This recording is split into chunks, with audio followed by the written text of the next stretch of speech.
sie war einfach dort am Hängen gewesen. Und ich auch ganz normal mit meinen Jungs und Mädels. Und nachher ist sie einfach, hat sie die ganze Zeit so provokante Blicks drauf zugeworfen.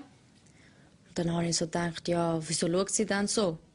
Dann bin ich zu ihr gegangen, ja, ist etwas los oder so? Und dann hat sie gesagt, ja, ist etwas, ich hatte so eine freche Schnurr und so. Und dann habe ich gedacht, ja gut, schlage ich gerade zu. Und dann, ich lasse mir das nicht gefallen. Gegen mich können sie ganz klar kommen. Leute, die denken, sie sind krass. Die denken, sie haben etwas und sie sind stark und so. Sie müssen sich beweisen, sozusagen? Ja. Also sie wollen sich beweisen. Aber wenn es dann kassiert, dann... Ja, dann sind plötzlich Mühle ganz klein. Ohne einen Grund machen wir nichts. Ja. Das ist meine Meinung. Meine Meinung wird akzeptiert dort. Weil du die Chefin bist? Ja, es muss so sein.